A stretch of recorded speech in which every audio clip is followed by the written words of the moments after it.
Dan teman-teman mungkin ini jadi motivasi buat teman-teman yang jualannya itu baru mulai jualan, belum pernah laku jualannya ya, coba terus ya, sampai dapat pesanan pertama itu ingat-ingat ya, karena perasaan itu yang akan memotivasi teman-teman untuk terus berjualan dan ketagihan jadinya jualan.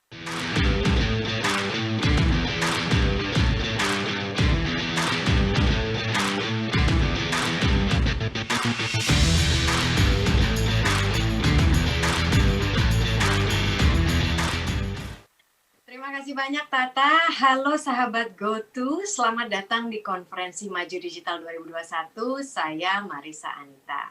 Hari ini kita akan ngobrol dengan dua pelaku usaha yang terbukti mulus dan lancar menjalankan usahanya.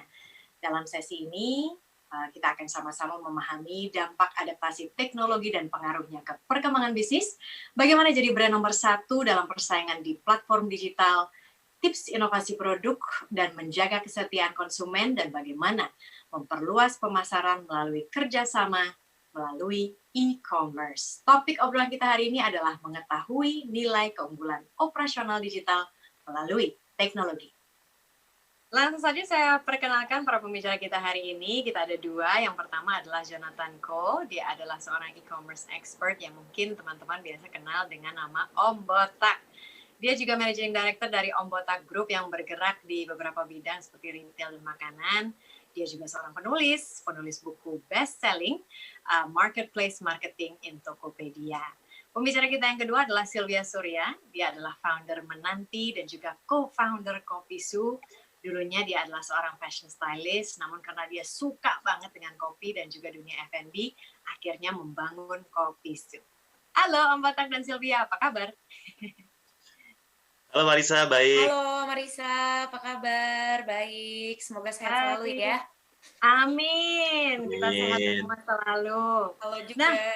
Om Botak dan Sylvia, mungkin bisa ceritakan secara singkat awal dulu mengembangkan bisnis masing-masing. Apa sih yang membuat kalian itu mau membuka bisnis yang sekarang kalian jalani? Mungkin dari Om Botak dulu, kemudian Sylvia. Silakan Om Botak. Oke, thank you Marisa.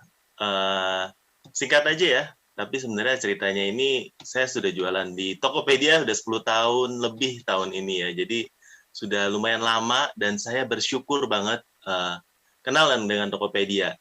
Tahun 2011 itu tepatnya di bulan Maret, saya diajak teman saya yang waktu itu bekerja di Tokopedia untuk jualan di Tokopedia. Ya, jadi waktu itu dia bilang, Jo, buka dong di Tokopedia nih, gue baru kerja di sana. Nah, waktu itu saya bingung, karena saya kan karyawan nih ya, jadi saya bingung saya mau jualan apa ya, saya nggak pernah punya toko ya, untuk selama saya kerja, ya akhirnya saya jualan apa aja yang saya ketemu. Nah, waktu itu saya bantu papa mertua saya berjualan spare part sepeda di Tokopedia. Nah, makanya namanya Om Botak. Kenapa namanya Om Botak? Padahal saya nggak botak ya, teman-teman ya. Karena papa mertua saya memang botak. Nah, jadi saya memang meminjam ya nama julukannya dari papa mertua, yaitu Om Botak, sebagai nama toko saya ya, karena beliau memang dikenal sebagai Om Botak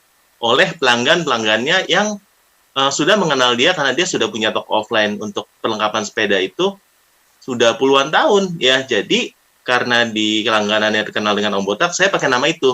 Jadi Om Botak Shop itu saya pakai namanya ketika saya buka di Tokopedia tahun 2011 bulan Maret. Nah, 1 minggu setelah saya upload, produk saya laku. Dan perasaannya waktu itu, saya masih ingat sampai sekarang, luar biasa sekali. Saya yang tadinya cuma mendengar kalau jualan online itu nyata, begitu saya dapat pesanan pertama, ya saya itu senang banget. Ya, saya senang banget, dan saya masih ingat banget waktu itu pesanannya adalah cover sepeda ke Salatiga waktu itu ya. Dan saya amazed, ya saya nggak kenal pembelinya, saya cuma pasang aja, dan itu bisa laku. Dan teman-teman mungkin ini jadi motivasi buat teman-teman yang jualannya itu baru mulai jualan, belum pernah laku jualannya ya, coba terus ya, sampai dapat pesanan pertama itu ingat-ingat ya, karena perasaan itu yang akan memotivasi teman-teman untuk terus berjualan dan ketagihan jadinya jualan. Nah, saya jualan dari tahun 2011 itu sampai tahun 2015. 2015 saya memutuskan buat resign dari pekerjaan full time saya di kantor. ya posisi saya udah cukup baik, saya udah marketing manager di sana, tapi saya resign untuk mengejar mimpi saya untuk menjadi pengusaha online full time ya. Waktu itu kedengarannya cukup nekat, apalagi saya udah punya keluarga ya, saya udah punya anak. Tapi saya percaya kalau memang online ini cerah masa depannya, dan dari 2015 sampai sekarang saya benar-benar membangun perusahaan Om Botak ini secara full time. Oke, berarti udah online full time kerja sebagai pemilik toko itu kira-kira udah 6 tahun ada ya. Ingat nggak Om Botak berapa barang yang udah kejual? Saya tadi Om Botak kan cerita, waduh barang pertama yang saya jual tuh saya happy banget. Kalau sekarang udah jual berapa produk kira-kira singkat? Iya. Sekarang ya, teman-teman tuh bisa dilihat dari tokonya masing-masing ya, sudah terjual berapa produk sebenarnya. Nah, kalau dari satu toko aja, itu saya udah jual ratusan ribu produk sih dari ini. Dan kebetulan saya punya beberapa toko di Tokopedia. Ya, mungkin total udah jutaan produk yang kita jual. My goodness, dari awal 2011 jual produk pertama sampai sekarang udah ratusan ribu produk, luar biasa. Nah, sekarang ke Sylvia. Sylvia bisa coba ceritakan awal mengembangkan bisnis, kan dulu Sylvia itu fashion stylist, kemudian sekarang sudah punya 230 outlet loh di Indonesia. Gimana Sylvia? Oke, jadi mungkin nggak jauh-jauh kali dari pengalaman Om Botak. Kalau saya sendiri juga, cuma mungkin saya startnya lebih apa ya, masih baru lah ya dibanding Om Botak yang kayaknya udah super senior sekali. Kalau aku mulai itu di 2018. Di 2018 itu aku juga masih bekerja sebagai seorang karyawan. Sebelum aku jadi fashion stylist juga sebenarnya aku udah bergerak di dunia marketing gitu. Long story short, emang doyan aja di dunia F&B. Suka aja gitu ngelihat perkembangan dunia F&B, apa nih yang lagi ngetren, apa nih yang kira-kira orang-orang Indo tuh lagi suka gitu-gitu. Terus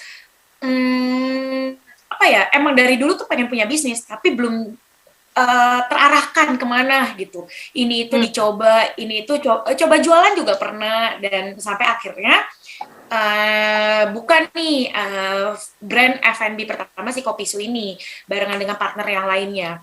Sylvia bisa mau ceritakan apa persiapan dan strategi bisnis yang waktu itu Sylvia harus pikirkan sebelum akhirnya benar-benar serius memulai bisnis Sylvia?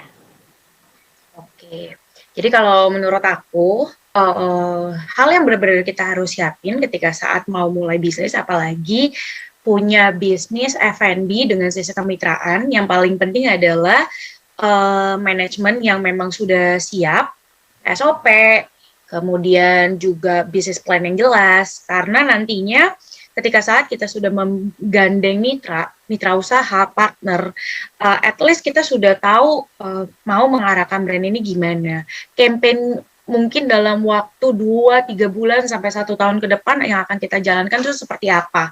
Jadi ibaratnya mitra-mitra itu harus kita bentuk juga tuh rasa percayanya dan trustworthy terhadap brand kita juga. Gimana kalau Om Botak? Dulu waktu mengingat 2011 Om Botak, oh ini aku harus mikirin persiapan ini nih, strategi bisnisnya harus begini nih, waktu sebelum menjalankan e-commerce Om Botak. Untuk strategi bisnis buat para pemula ya, saat ini saya rasa itu sangat berbeda dengan pada waktu saya memulai tahun 2011 ya. Pada tahun 2011, itu yang jualan belum banyak ya, memang marketnya juga belum sebesar sekarang, tapi yang jualan belum banyak, dan kemungkinan besar ketika waktu itu saya mulai posting maksudnya mulai upload iklan produk saya di Tokopedia, itu saya pertama kali upload produk itu, karena kan saya dari awal 2011 itu masih baru banget ya Tokopedia. Nah, kalau sekarang ketika kita jualan, yang jualan sudah banyak ya, jadi kita strateginya itu berbeda sekarang dibandingkan dengan dulu. Zaman sekarang kita harus coba stand out ya. Stand out-nya dari apa? Mungkin kalau saya boleh breakdown, stand out-nya itu dibagi jadi 3. Di mana kita harus paham produknya, kita harus paham yang kedua konversinya, dan yang ketiga kita harus paham traffic-nya. Nah, kalau produknya sendiri ini kita harus know your customer ya. Jadi kita harus tahu ya, biasanya orang bilang ada 5 W 1H ya, who, where, why, when ya, and H-nya itu how. Jadi kita harus benar-benar paham siapa customer kita, ya. Mereka tinggal di mana, umur mereka berapa, apakah mereka pria atau wanita atau mix, ya. Jadi ini kita harus benar-benar paham karena dari kata sapaan yang kita pakai, dari packaging yang kita kasih, ya, dari inovasi-inovasi produk kita harus benar-benar targeted toko kita ini ke spesifik target market, ya. Kalau kita berusaha untuk targeted ke semuanya, untuk jadi palu gada, malah kita akan lost focus, ya. Dan kita juga harus paham supply demand dari produk kita. Nah, tips sebenarnya buat teman-teman yang baru berjualan, cari produk yang supply-nya itu lebih sedikit daripada demand, ya. Ini bisa kategori apa aja ya. Jadi teman-teman mungkin ingat ya, misalnya pas awal-awal kita diperkenalkan dengan produk misalnya masker kain. Nah, waktu itu kan demand-nya kan banyak sekali ya, sedangkan supply-nya tuh orang baru mulai. Ya, susah banget nyarinya, dari yang benar-benar plain, yang nggak warna-warni. Kalau sekarang orang sudah berinovasi ya kan, dari masker kainnya itu mereka bisa ada motif macam-macam dan lain-lain. Dan itu adalah inovasi dan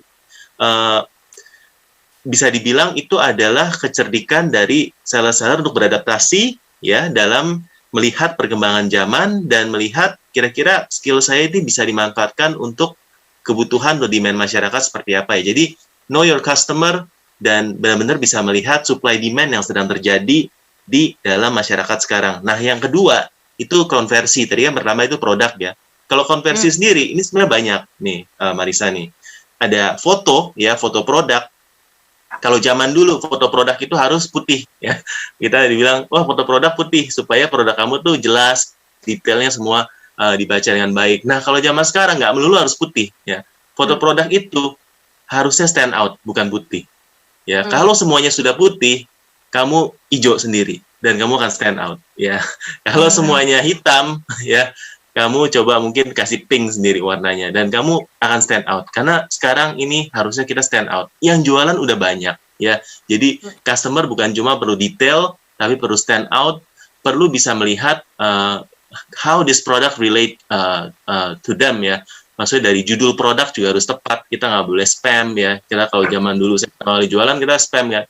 Terlaris ya, best seller ya kan.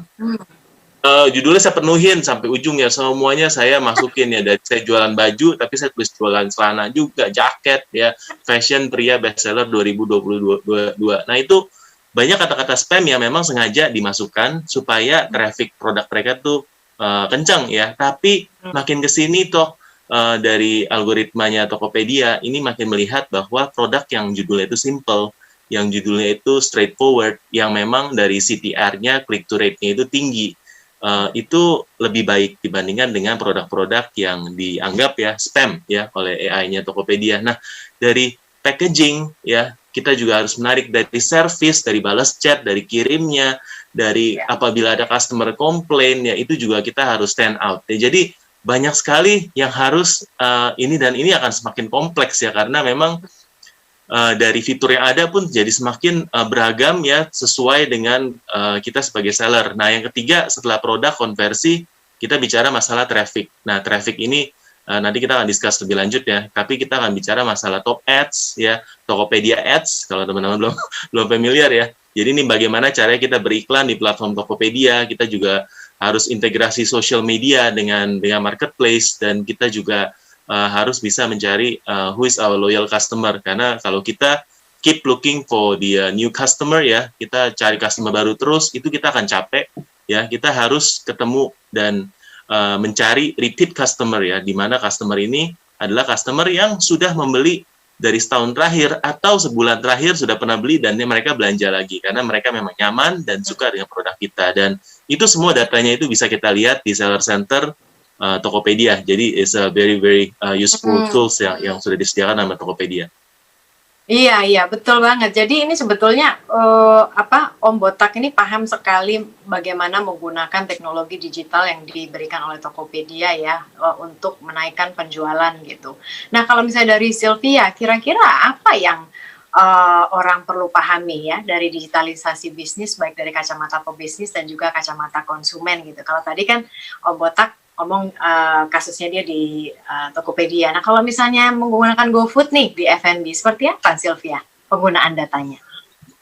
Oke Kak. Nah, kalau di GoFood itu banyak banget juga fitur-fitur yang sebenarnya disupport oleh tim GoFood ya. Terus juga tiap bulan, tiap Q itu pasti ada aja produk-produk ataupun fitur baru yang ditawarkan. Kalau yang terakhir ini yang selalu rutin kita gunakan adalah banner ads di GoFood. Nah itu yang ditawarkan oleh tim GoFood untuk mensupport penjualannya kita. Itu tuh terakhir kita pakai itu dan penjualan kita meningkat sebanyak 10%. Nah di mana kita sekarang makin dimudahkan tuh dengan adanya banner ads tersebut. Misalnya kita bisa mengatur demografi ataupun area-area tertentu yang mungkin salesnya agak kurang baik. Dengan kita menaruh ads tersebut bisa langsung klik ke tokonya kita. Gitu. Mungkin kalau misalnya Marisa sendiri ngelihat ya, kalau misalnya di GoFood sendiri misalnya ada ads, itu tuh bisa banget langsung diklik dan orang tuh aware dengan produk kita gitu, dan apapun promo bisa kita taruh dan tap in juga di sana gitu. Nggak hanya itu, biasanya kita juga ada review per campaign-nya tuh seperti apa. Bisa mereka tuh tim-tim GoFood itu sangat membantu sekali. Misalnya kalau misalnya promo tidak efektif, mungkin di next campaign apapun yang harus kita lakukan. Gitu. Oh wow, jadi mereka on juga ya Sylvia ya? Betul gitu. Nanti atau dibantu juga, kadang gini, sudah saking banyak fitur, kita juga bingung sebagai sebagai merchant lah ya. Ya kita bingung mau pakai yang mana dan apapun kira-kira cocok nggak sih ini dengan konsumen kita gitu loh. Tapi bener banget mungkin yang tadi Om Botak bilang, yang penting yang paling kita harus tahu dan kita pahami adalah customer kita.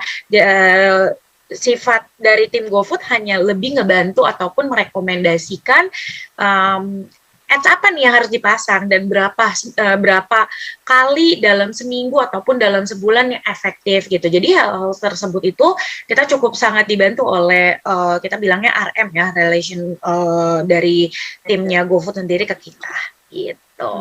I see. Kan ini kalau kita lihat sekarang ya, tidak semua bisnis sudah mau transisi ke digital gitu atau melangkah menggunakan teknologi digital.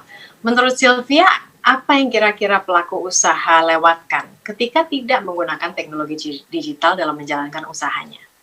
Oke, wah kalau aku sendiri menilainya ya, kalau orang-orang yang nggak mau melek ataupun nggak mau beradaptasi dengan perkembangan digital saat ini sih sudah pasti ya mungkin kita nggak sekarang tapi 1 tahun sampai 2 tahun ke depan itu akan sangat-sangat ketinggalan. 1 tahun, 2 tahun itu tuh banyak banget yang kalaupun aku nggak berusaha ngikutin itu akan ketinggalan. Jadi buat teman-teman yang ngerasa punya keterbatasan atau limitasi, gaptek nih atau aku nggak ngerti tapi nggak mau berusaha belajar ataupun into ke dunia digital, itu akan sangat-sangat apa ya, nggak bisa survive lah ya mungkin ya kalau misalnya bisa aku bilang gitu, karena apapun segala macam online, semua serba digital, bentuk promosi pun digital gitu. Jadi ya kayak sekarang banner ads gitu, yang dulu tuh orang tuh pakainya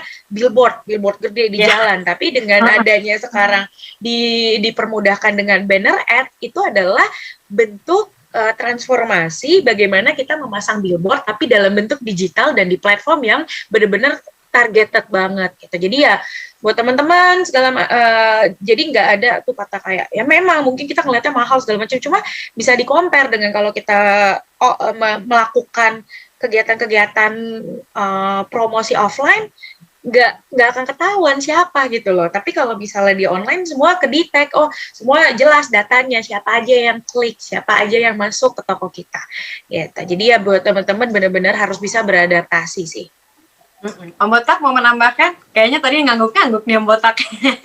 Ya, saya setuju sih dengan dari Sylvia ya, maksudnya dari teman-teman yang memang belum mencoba ya untuk beronline, itu saya rasa harus mencoba ya, karena itu tidak sesulit yang teman-teman kira ya. Nah, saya boleh sharing dari pengalaman pribadi saya dari Om Botak asli ya. Kalau saya kan dari anaknya istilahnya ya.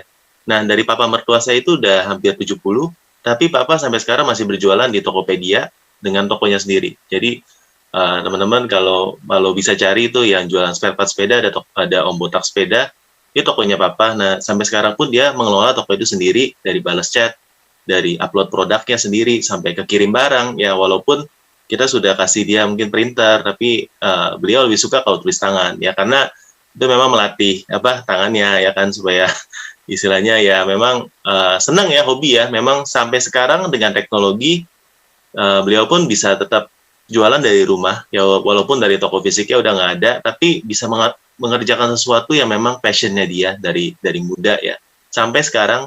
Dengan kemudahan teknologi, kalau memang bapak yang udah hampir 70 aja bisa, saya yakin teman-teman yang seumur ya atau mungkin jauh lebih muda itu pasti bisa, karena aplikasi itu membuat kita mudah sekali ya, karena tinggal pencet-pencet istilahnya, tinggal pencet mau foto, mau upload, tinggal isi di sana, itu sangat mudah, dan saya yakin teman-teman itu semuanya pasti bisa asalkan memang mau. Wah, keren sih. Salam ya buat Om Botaknya ya, Om Botak. Keren banget loh, 70. Biasanya ke generasinya Om Botak senior itu suka bingung gitu, udahlah gaptek, terlalu ribet segala macam, tapi itulah determination dari Om Botak, meskipun umur 70 tahun tapi bisa terus berinovasi dan bahkan evolving ya, atau berevolusi. Ya udah, sekarang jualannya lewat situ. Jadi kenapa teman-teman nggak bisa ikut nyoba, karena ada inspirasinya. Dampak pandemi nih, pandemi kan pasti berdampak ya pada segala aspek kehidupan kita, termasuk apalagi kalian sebagai pebisnis gitu. Nah Sylvia, apa dampak pandemi terhadap bisnismu, dan pada saat itu bagaimana cara mengatasinya atau menyesuaikan diri agar bisnis dari Sylvia tetap jalan? Oke. Kalau aku ditanya dampak pandemi itu, aku selalu bilang juga ada dampak negatif, ada dampak positif. Kalau dampak negatifnya ya sudah pasti hal-hal yang terjadi tiba-tiba di bisnis membuat omset kita menurun, itu sudah pasti. Ya karena wajar lah ya adanya behavior ataupun perubahan yang begitu signifikan, yang tadinya kita bisa ngelihat sales kita offline dan online, tapi semua harus shifting ke online gitu. Dimana orang juga punya spending budget juga yang lebih terbatas gitu, ketika saat masa pandemik tersebut gitu. Ya semua isu teralihkan lah ke masa pandemi, jadi orang-orang juga belum tentu boro-boro mikir jajan ya kan, Iya benar. ataupun mikir ngopi gitu. Jadi ya itu benar-benar salah satu challenging terbesar lah ya di dalam dunia per F&B-an. Belum lagi adanya pembatasan-pembatasan aturan pemerintah, di mana kita harus menutup toko lebih cepat, otomatis omset juga nggak terlalu tinggi dibanding kalau kita bisa membuka sampai hingga jam sekian sampai malam gitu. Kalau waktu itu sore aja harus tutup gitu. Itu yang pertama.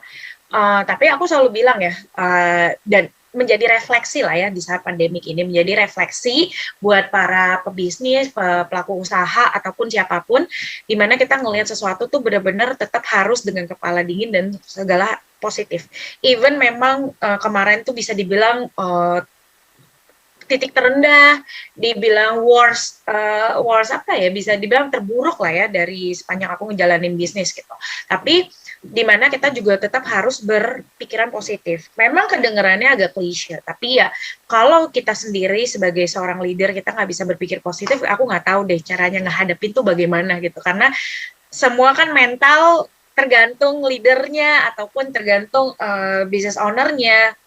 Semua tim-tim kita juga bisa ngelihat dan semangat yang sama gitu. Nah, aku bilang jadi hal yang positif adalah di mana kita tuh bisa ngebenahin banyak banget SOP, ngebenahin banyak laporan yang akhirnya kita tadinya tuh nggak terhadap selama sebulan biasanya itu banyak, jadi kita ngeliat dari banyak sesuatu yang kita temuin gitu, misalnya banyak biaya-biaya yang sebenarnya nggak esensial gitu loh di perusahaan ataupun ternyata di lapangan gitu. Jadi bikin kita akhirnya ngeliat loh, ternyata ada biaya ini ya, kemana aja nih kita. Jadi punya banyak lebih waktu untuk ngelola ataupun ngeliat manajemennya gitu.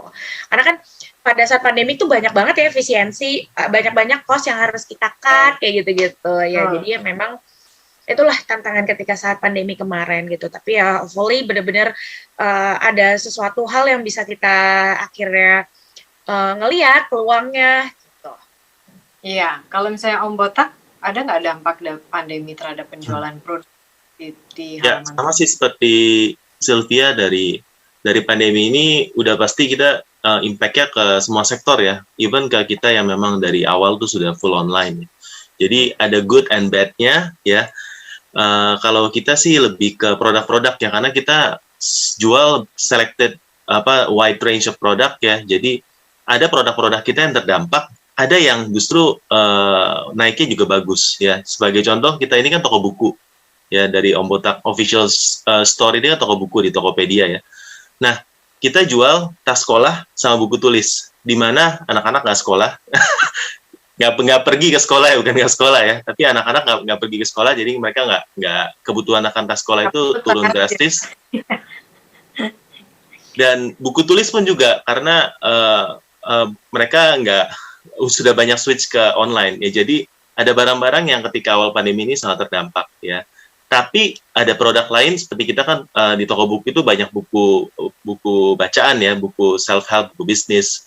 Itu peningkatannya itu naik luar biasa. Kenapa? Karena orang nggak bisa cari itu offline ya, mall pada tutup, toko-toko buku yang offline pada tutup. Jadi mereka go online. Jadi kita punya kenaikan yang luar biasa ya pada waktu awal pandemi sampai sekarang. Nah, jadi saya rasa balik lagi ke adaptasi ya dalam bisnis ya. Kita memang nggak bisa bilang, oh ya, yang online pasti akan enak banget ya. Yes, kita memang punya one step ahead ya. Kita udah punya know-how-nya. Tapi kalau kita nggak bisa beradaptasi juga dari demand, dari tren yang ada sekarang ya, pasti juga kita akan ketinggalan ya. Jadi kita memang harus terus beradaptasi dan terus berinovasi ya, walaupun kita juga full online, tapi tetap ya ini definitely harus kita lakukan ya, peningkatan layanan, kreativitas, dan lain-lain. Tips memasarkan produk paling efektif ketika berjualan di e-commerce di era normal yang baru ini gimana, Om Botak? Kalau untuk tips yang paling efektif tentunya adalah dengan mengeluarkan produk-produk yang inovatif ya. Kalau memang bisa dibilang dengan pemanfaatan teknologi digital ini kita gimana? Nah, saya selalu berusaha menjadi yang terdepan dalam inovasi dari kategori yang kita jual. Misalnya kita jual payung tabasa ya, kita akan selalu terdepan di tren, dari pengeluaran payung terbalik, payung magic yang kalau bahasa itu berubah warnanya gitu payungnya ya, dan dari packagingnya, gimana caranya payung ini kalau dikirim ya sampai di rumah itu nggak patah gitu, karena kan kita kirimnya payungnya panjang-panjang ya, gimana caranya tuh sampai rumah tuh dengan kondisi yang baik. Jadi kita selalu akan terus melakukan R&D internal. Kita mau lihat dari tren pasar Indonesia seperti apa, dan kita akan tawarkan produk yang sesuai. Dan tentunya juga kita bisa melihat fitur-fitur yang ada di Tokopedia. Misalnya kalau di Tokopedia ini ada rilisan spesial namanya. Nah, kita waktu launching produk itu bisa pakai fiturnya Tokopedia, rilisan spesial, nanti dia akan ada countdown-nya, dan juga dia bisa ada harga coret, jadi kita bisa integrasi antara sosmed dengan dashboard-nya Tokopedia. Nah, Tokopedia Live juga bisa, dan Top Ads tentunya ini juga bisa membantu kita, di mana kita bisa live dan promosi produk kita di apps-nya Tokopedia. Ini juga sangat helpful ya buat teman-teman, terutama yang memang harus memperkenalkan produknya, ada edukasi di sana. Dan tentunya dari Tokopedia itu ada wawasan pasar, di mana kita bisa membaca tren pasar yang ada kata kunci yang dicari sama pembeli-pembeli di Tokopedia. Semuanya kita bisa lihat di dashboard-nya Seller Center Tokopedia. Ya, mungkin bisa aku rangkum gitu ya. Emang harus jago ngulik kayaknya ya, kalau misalnya mau jadi pelaku usaha gitu. Ya nggak sih? Ya kan, oh fitur ini gitu, kayaknya cocok nih buat masarin produk gue gitu ya kan. Nah, kalau misalnya Sylvia, nguliknya gimana nih Sylvia? Fitur-fitur dari Ngulik aku selalu bilang terus belajar ya, terus belajar. Jadi mungkin ini juga kali ya, mungkin yang harus ditanamkan di mindset, di mana even kita udah jadi pelaku usaha pun, kita nggak akan pernah berhenti belajar, bahkan nggak pernah, kayaknya sampai tidur aja masih mikir gitu, karena kita selalu apapun kita pikirin kan buat bisnis kita, besok kapan nih, besok minggu depan ngapain nih gitu-gitu. Jadi ya memang jangan pernah capek untuk ngulik-ngulik sesuatu hal yang baru. Kalau mungkin aku dari sisi bisnisnya sendiri, ya itu jangan pernah berhenti berkreasi, jangan pernah berhenti berkarya lah ya ibaratnya gitu. Kalau dari sisi F&B ya, F&B kan juga udah saturated banget ya marketnya. Kalau ditanya, yang jual kopi bukannya udah banyak, yang jualan teh itu juga udah banyak gitu. Itu kan pasti banyak banget hal seperti itu yang timbul. Nah, tapi di mana kita selalu ngelihat kayak Kopi Su sendiri kemarin ngeluarin kroffel, di mana kita ngelihat tren itu orang sekarang kalau nggak ngopi tuh pasti pengennya ngemil. Oh, ngemil apa sih? Nah, dan akhirnya Kopi Su juga ngeluarin kroffel di saat tren kroffel itu belum booming banget tuh di Indonesia, karena kita ngelihat opportunity-nya itu baru ngetren tuh di Korea. Nah, makanya itu hal simpel aja kali ya yang bisa diterapin, di mana kita bisa coba aplikasiin dan ngebaca tren yang kira-kira tuh bakal apa ya yang bakal nge-booming ya di Indonesia gitu. Even kita juga nggak tahu ternyata benar-benar se-booming itu 3 bulan belakangan ini kroffel itu. Nah, itu juga jadi motivasi buat aku di brand yang lain pun juga buat nerapin hal yang sama, buat bisa ngeliat baca tren, buat ngeliat apa sih yang nanti potensi dan orang-orang tuh bakal suka gitu sih. Terus Tadi belajar dan kreatif. Ya. Iya. Nah, Sylvia kan tadi juga bilang bahwa wah, jualan kopi kan udah marketnya udah saturasi sekali gitu. Nah, ya, betul. Tapi buktinya adalah Sylvia ini sudah punya 230 outlet. Kita bisa lihat itu sebagai indikator kesuksesan lah ya dari produk yang Sylvia dan juga teman-teman jual gitu kan. Nah, gimana Sylvia? Apa yang Sylvia dan teman-teman tim yang mendukung Sylvia itu lakukan untuk menjaga brand awareness di mata konsumen? Jadi istilahnya brandnya Sylvia tuh selalu tuh top of mind-nya konsumen gitu loh. Oke. Kalau dari Kopi Su sendiri, mungkin strateginya selain kita ngelihat brand kopi yang udah banyak, yang kita lihat dan observe itu adalah apa sih yang sudah mereka lakukan. Mereka tuh ngapain aja buat, ya misalnya dari campaign apa yang mereka udah lakukan. Ya dari Kopi Su sendiri, ya coba kita lakuin hal yang mereka belum lakuin ataupun mempunyai arah yang berbeda. Seperti contohnya Kopi Su. Kopi Su itu bisa dibilang target marketnya itu mostly 70-80% tuh wanita. Gitu. Jadi ya hal apa sih yang sebenarnya bisa kita lakuin karena kita udah tahu target marketnya kita tahu siapa customer kita. Nah, kita juga membuat campaign gak akan jauh-jauh dari target market kita gitu. Terus kemudian dari inovasi produk, mungkin kalau bisa dibilang Kopi Su juga salah satu brand yang bisa dibilang aku nggak tahu bisa dibilang pionir untuk beberapa produk, salah satunya Ram Regal. Itu tuh di 2019 nggak ada yang ngeluarin Ram Regal. Sampai di saat 2020 kayaknya hampir semua ngeluarin Ram Regal ya. Jadi ya memang itu salah satu contoh atau bukti di mana kita ngelihat kalau kita harus bisa ngelihat apa sih yang kompetitor belum punya dan kita akhirnya bisa create dan ternyata cocok banget dengan target marketnya kita gitu. Jadi 70% perempuan tuh suka banget selain kopi ada minuman yang mereka bisa nikmati di luar menu-menu kopi gitu. Itu salah satu contoh yang mungkin teman-teman bisa terapin ide-ide menu apa yang ternyata berbeda. Kemudian juga dari segi komunikasi di sosial media gitu. Terus dari campaign yang bisa kita tarik berbeda dengan brand lainnya gitu sih. Nah tadi Sylvia angkat soal media sosial. Om Botak, sebetulnya seberapa besar ya peran fitur-fitur yang dihadirkan oleh e-commerce dan juga apa istilahnya promosi di sosial media itu dalam memasarkan produk yang kita jual. Itu kalau misalnya kita secara efektif menggunakan alat-alat atau teknologi ini, itu bisa menaikkan penjualan berapa persen? Alright, ya.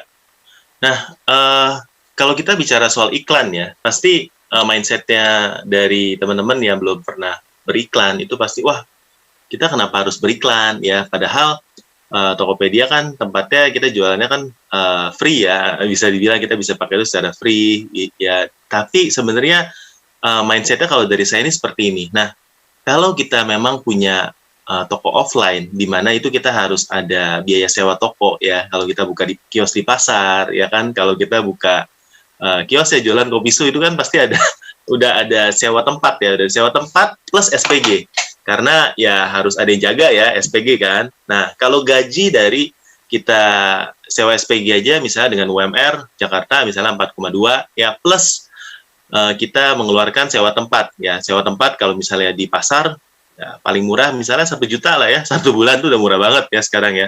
Bisa lebih mahal daripada itu. Nah, anggap 5 juta kita punya. Nah, kalau memang kita di online itu kita tidak dikenain fee ya. Tapi tempat yang kita dikasih itu sebenarnya adalah tempat yang kurang strategis tanda petik ya. Apalagi untuk toko-toko baru yang penjualan itu belum proven. Karena marketplace biasanya akan kasih dari seller-seller yang review sudah banyak dan secara organiknya pun sudah bagus ya. Jadi buat seller-seller baru atau yang memang baru berjualan itu kita perlu sewa tempat ya yang memang secara posisi itu strategis ya. Di mana ya kalau di pasar kan di dekat pintu masuk ya kan, di tempat dekat tempat-tempat yang rame. Kita nggak mau tempat yang di lantai 3 yang sepi ya orang nggak lewat. Nah itu yang memang kita sebenarnya perlu mencoba fitur iklan supaya produk kita itu ketika orang cari itu mereka ketemu ya. Jangan mereka itu sampai harus ke halaman-halaman ke 100 baru ketemu dengan produk kita ya. Jadi menurut saya itu adalah fair ya, win-win, karena biasanya kalau kita beriklan pun kita nggak akan dicas kecuali kalau pakai top ads yang kata kunci produk ya, kecuali ada yang klik produk kita. Jadi kita hanya kenakan biaya ketika ada yang klik. Ya, jadi menurut saya itu win-win dari kita sebagai seller itu hanya coba mengimprove ya konversi dari produk sehingga ketika ada yang klik, akhirnya dari 100 yang klik, misalnya ada 5 yang beli. Nah, itu di mana triknya kita sebagai seller itu coba kita naikkan konversinya ya, dari kita jaga fotonya, dari copywriting-nya atau deskripsi produknya yang sesuai ya, dari harganya ya. Kita bisa membuat harga coret juga di Tokopedia dan kasih promosi-promosi berupa voucher dan lain-lain. Ya, jadi kita mau bawa customer di mana ketika mereka cari, mereka ketemu, dan akhirnya mereka itu mau jadi pembeli. Ya, kalau pasang iklan tuh mahal nggak sih yang botak? Sama Sylvia ya, ini kan beda nih, ada yang satu GoFood, satu lagi Tokped gitu. Kadang-kadang soalnya komplainnya para pelaku usaha tuh gitu, wah modal gue cuma segini, gimana gue mau pasang iklan gitu kan, ini nyiapin produknya aja duitnya ya cukup cuma buat mungkin 5 atau 10 produk gitu. Ya, kalau pasang iklan sebenarnya tergantung dari bid yang kita keluarkan ya. Jadi ada bid produk itu di Tokopedia bisa paling murah 350 per klik ada ya, bahkan ada yang 300 per klik.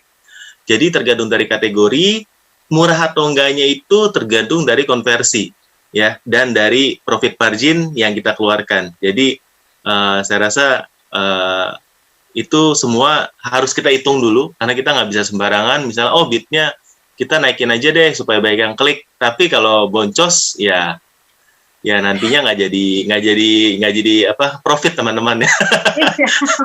Ya harus itu baik. Iya. Ya mahal murahnya relatif lah ya. Kalau kita bilang kayaknya nggak bisa bilang mahal, nggak bisa bilang murah, karena mau bagaimanapun dimana kita sudah mempunyai produk ataupun brand itu wajib banget kalau untuk ada iklan gitu, dan nggak mungkin kan kayak kita cuma sisihin budget sekian cuma 2 juta, 1 juta buat beriklan gitu. Jadi ya memang benar-benar juga tergantung dari apa ya, trafficnya brand kalian juga gitu. Jadi mungkin ya tadi benar-benar harus ngitung, mungkin dari omset yang bulan lalu, kita bisa bikin perhitungan budget bahwa bulan depan tuh kira-kira tuh kita harus siapin budget berapa, dan yang pasti tentunya kita juga harus punya target. Dari budget sekian kita harus bisa ya even cuma target ya bisa tercapai bisa tidak, cuma setidaknya at least kita sudah punya menyisikan budget, nggak hanya untuk iklan tapi mungkin kayak dari sosial media. Kalau kita tuh mungkin bilangnya selalu pakai influencer ataupun KOL gitu, itu yang sebenarnya bisa kita manfaatkan juga buat beriklan. Jadi sebenarnya banyak banget ya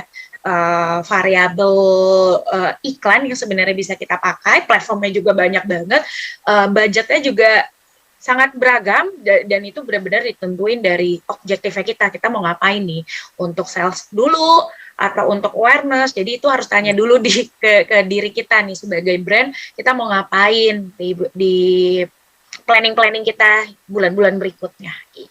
Oke. Nah, teknologi digital ini kan ngebantu kita pelaku usaha untuk ngelihat data ya, data dari customer kita sehingga kita bisa memberikan layanan yang cocok dengan customer kita dan juga menjaga kesetiaan mereka. Nah, Sylvia udah punya ratusan outlet. Gimana Sylvia menggunakan teknologi digital ini untuk mengatur ratusan outlet agar tetap maksimal dari segi penjualan dan juga dari sisi laporan?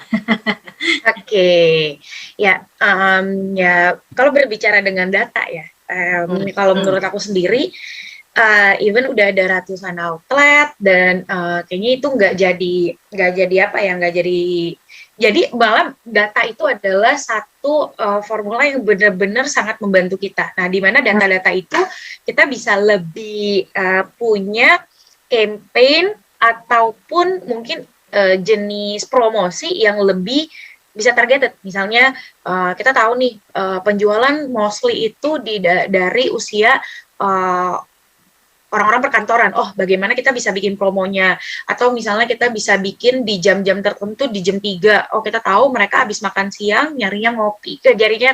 Jadi hal tersebut gitu. Kalau contoh di Menanti kayak kemarin ini baru banget ngobrol sama RM-nya GoFood, ya kita bagaimana sih kita nentuin promosinya gitu loh. Oh, kita tahu behaviornya mereka tuh seperti apa. Mereka datang misalnya dengan bawa uang 100.000. Oh, dari 100.000 itu bisa dikonvert ke penjualan tuh ke berapa cup Menanti ya gitu. Jadi ya benar-benar data ini sangat-sangat membantu kita sih untuk dalam membuat promo, membuat campaign dan lain-lain gitu. Oke, kalau Mbak Taf mau menambahkan? Ya, kalau untuk data yang kita dapatkan dari Tokopedia ini sangat-sangat sales centernya itu sangat membantu ya, karena kita ini karena memang persaingan sudah sangat ketat, kita harus bisa baca data.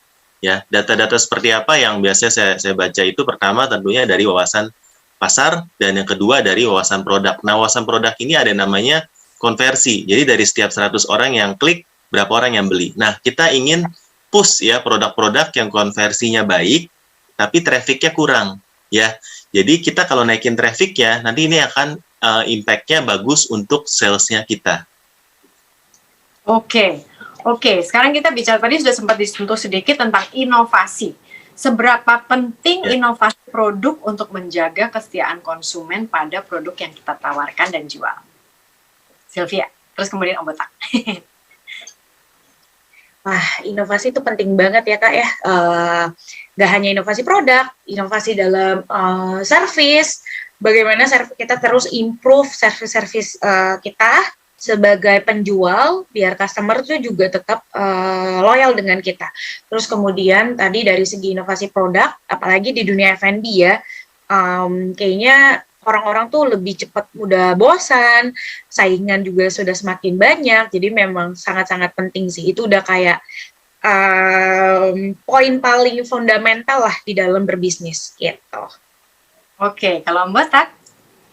Baik, kalau untuk inovasi sendiri kita melihat ya seperti dari Sylvia ya, dari Kopi Su, kita sangat aware kalau brandnya dia itu sangat kuat, misalnya Kopi Susu Ram Regal itu benar-benar menurut saya itu karena dari kekuatan inovasi, jadi membuat brandnya Sylvia itu sangat kuat ya. Nah, kalau dari kita sendiri kita juga melihat dari orang-orang Indonesia, dari target market kita itu sangat aware sama kesehatan kulit ya, terutama dalam jaga penampilan. Jadi kita mengeluarkan banyak varian anti UV, di mana payung kita kalau bisa dipakai bukan cuma untuk hujan, tapi juga untuk panas ya.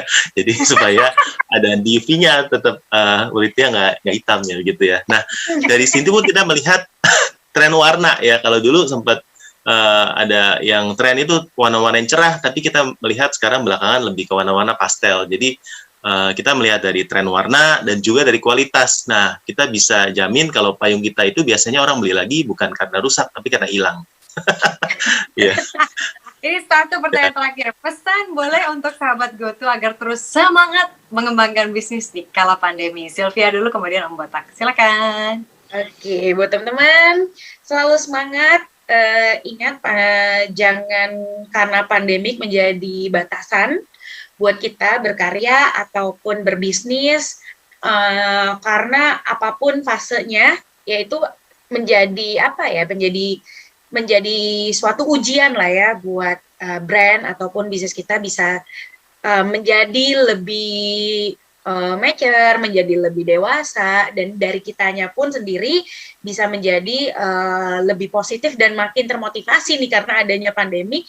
Oh, nanti ketika saat udah pandemi kita bisa menjadi mental kita akan semakin baik dan menjadi pebisnis juga yang lebih baik gitu.